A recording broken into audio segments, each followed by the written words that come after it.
welcome back to Poultry Farm Guide and Happy New Year. Welcome to 2025. I hope you had a nice time during the festive season. I hope you sold out your chicken. I hope you made a lot of profit. If so, let's give thanks to God. On this video, we are going to look at how we made over $500,000 in our broiler production during the festive season. We're going to walk you through the processes and most importantly, how we reduce cost of production by managing our feed, improving feed efficiency, and most importantly, how I changed from a breed of bird to another. And this bird surprised me. Most of you in Nigeria will notice this breed of bird that is in the market now and is doing very, very well. So we're going to look at all these things and the challenges we face during production. So stay tuned, I'll be right back. So without no further ado, let's get started. I'm going to talk about the arrival of the bird and the brooding, then I'll move to vaccination and feed management and how we sold and market our bird. Okay, that's the first sequence. And mind you, I made a switch from the normal breed of bird I'm supposed to train to another. So I was surprised by the result of this new breed in the markets. And most of you might have observed the same thing, those in Nigeria. So as I ordered the bed arrived late. We have to go to pick them up. As usual, late beds normally have problem, weakness, and mortality. So some of the beds are weak, some are dead. One on the carton was almost all of them are almost dead in that carton because what is there is just few that are still alive. So that was the first surprise we had. That's why it's very necessary you go early and pick your bed and count your chickens and make sure all of them are in good condition. Because if not, those people that came early will switch your bed, tell the producer or the supplier, they will take from your carton and then replace theirs if they don't have any extra chicks in their store. That's why it's very good to go early and pick your beds. I was bothered and I was bitter. Nobody likes his bird dying. One chick is about 1,800 naira during that period. So it was so disappointing. So that is that. Apart from that, we were going. After 1 week, what surprised me is that the birds wait. Because my aim in brooding chicken is to ensure their first week is perfect. Make sure they attain the best possible weight. Their weight should be 4 times the initial weight at day 7. The day 7 concept, what I will always say, broiler production or poultry is scientific and you have to have the skill. You don't neglect anything. Okay? Now, when I weighed the birds, they were doing 250. Wow, this weight was even 5, the initial weight, some of them 200, 210. I was so surprised. If mainly looking at the bed, if you breed your bed very well, mainly looking at them, you know that you did a good job. Okay? All of them were having this uniform weight and size. I was so excited. This breed name, I don't want to call it. I will just give you an indicator. You use and identify it. It's a new breed in the market. The distributor also have a feed. The feed has a yellow bag. Then this bed, their feet are all yellow. They have some spot of black on their white feathers. Okay, that's how you know the bad chicken I'm talking about. I gave them vaccine. I get the vaccine Goboro and Lasota. That is normal vaccine I normally give. When I'm dealing with large number of birds, sometimes I do not give vaccine. If I'm dealing with 1,500 birds, because I know I can manage the bird security and I can take care of them very well at each stage. Now, I get vaccine, Newcastle the first day, the next 7 day, Gomboro the next 7 day again, Newcastle, then the last, the 28 days, Gomboro. That's how I normally give my vaccine. To Lasota, to Gomboro. So at 4th week, I start noticing their neck is twisting. Their neck is twisting. Some of the neck is going like this sideways. That kind of neck. I said, what is happening? Is he? And I was also noticing some paralysis. One few paralysis, I was afraid. So this chicken is doing well, but why this paralysis of a thing? Why this bending of neck of a thing? So maybe it's just one of those 1 or 2 problems. So after the 2 mortality I had, due to paralysis. I didn't notice any problem. We Yeah. were going. I was using mash feed because the feed is very costly. But at first, I used a mash feed and a pellet. That pellet is very high. The feed is quite expensive. It's about 28,000 that time. I'm not calling any product name yet. I'm not calling any product name. So at that first week, that feed in yellow bag is about 28,000. It's quite expensive. Then the other one is about 19,900. Okay, so I have to mix both of them during the first week to make sure that weight is. My aim to do the first week is to make sure the weight is, you know, I meet my target weight at the 7. That is my aim during the first week. Okay, so since I achieved that, I have to continue with my march. So as I was going, the frame of the bed is there, but the weight is not there. So I have to switch again to another medium feed, which is good, but not like the higher grade. Okay, so I have to switch, and you are switching the feed. You don't just switch directly. You have to switch from 1:3. The old one should be 3. The new one should be 1. Then the other day, the new one should be 2. The old one should be 2. The third day or fourth day, the old one should be 1, and the new one should be 3. That is what I did. That is what I did. So then I switched over to pellets fully.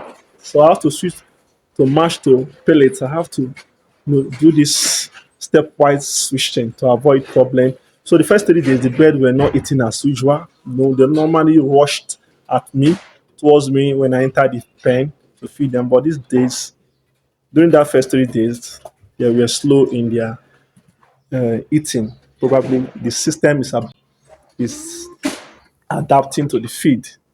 So before 7 to 6 days, they started adding weight, and I was so excited. And mind you, my feeder, I have to improvise feeder and make sure your feed do not waste. Make sure the feed do not waste, and have used a good feeder, a bare feeder that does not waste food. The bear cannot go inside and scratch out the feed. I have to put the feed directly to make sure that the feed is being used. And I don't order feed. We do not order feed like, no, we have to order week after week to make sure that we don't make mistakes. So the estimated number of feed was about 120, 120, 100 to 120 bags.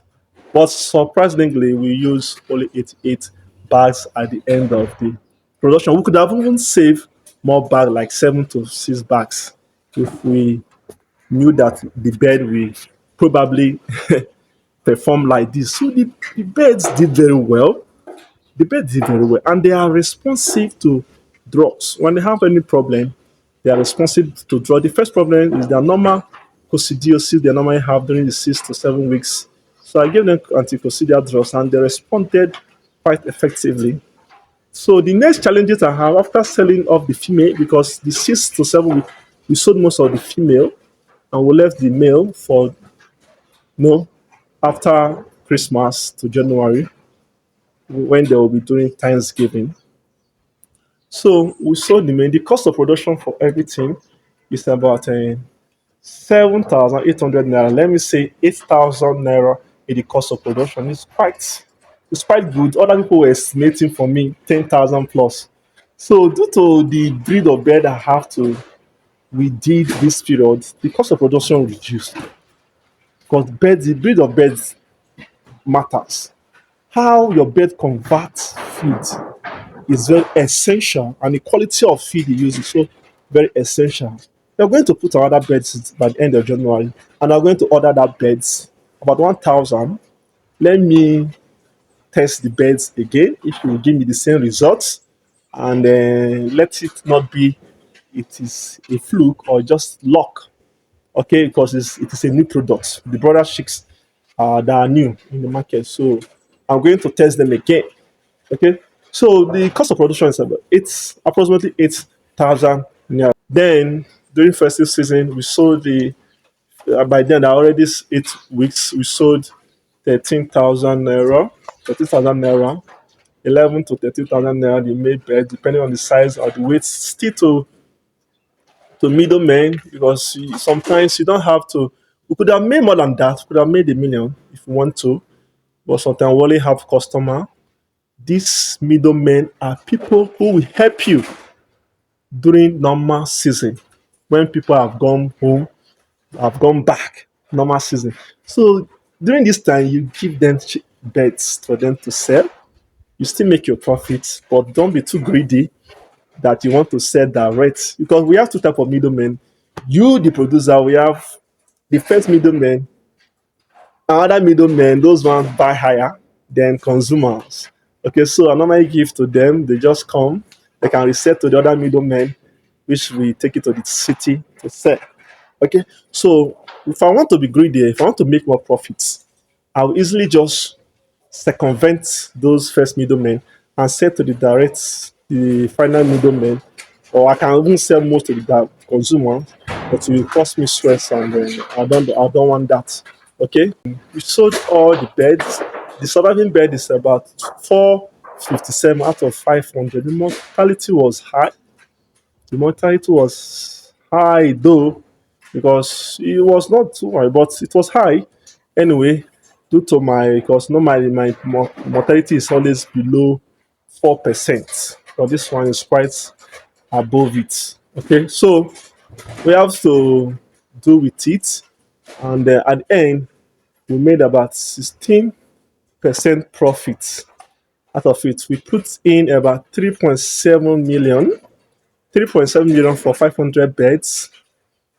It could have been more than that, but we reduce costs very well. 3.7 million. We made over 600 to 700,000 naira. This is about 16% to 16 to 80% of the cost of production, which is quite good, because in broiler production, what is normal is within 15 to 20. In the higher side, 25. Okay, so it is quite good. If we want to make more than that, we could have, as I've explained earlier, we could have sold directly more to consumer, or I have to go for break. I have to speak with my family, so I sold most of the beds, to middle men, so that they can so that they can also support us during normal time. Okay, so you can really make a lot of money in product production just within 8 weeks, 2 months. You have cash out, you have gotten within 15 to 20% of your investment, your return of investment. That is ROI, isn't it? Return of investment. So within 2 months or 8 weeks, it's very profitable. Although this is festive period, this is festive period, but I bet you most people who trained chicken in this period cashed out very well. They made millions. We all know that, because there was this hike of price selling chicken about 20,000, 30,000. It was already, market psychology is very important. So you have to know what the market is selling, so that you don't just sell your beds and say, okay, let me make 2,000 on each bed. You can make 5,000, you can make 7,000, depending how you structure the selling of your chickens. Okay, so it is possible to make a good return in broiler production if you plan very well, if you manage your feed, if you manage your bed, if you avoid mortality. It is very possible to get 15 to 20% of return of investment in broiler production. Okay, so another tip I have to give you is that get prepared. You avoid windiness, because the challenges we had um, during the 8 weeks and after Christmas was there was wind of cough. Yes, cough was just everywhere. Thank God I was giving my chicken some herbs, garlic, honey. I did a video on how to use garlic and honey. You can check it on your chicken to avoid cough. Although the cough came, but I knew that cough was terrible one. Not the time to use herbs. Herb will not cure some terrible cough. Once I see that the cough is starting to bring mucus, felling from the nose of the chicken, it's time for me to get a strong drugs. Tyler does extra. It's very strong. It will stop the drug, no matter how stubborn it is. Okay, see you. Bye. Time's out. Bye bye.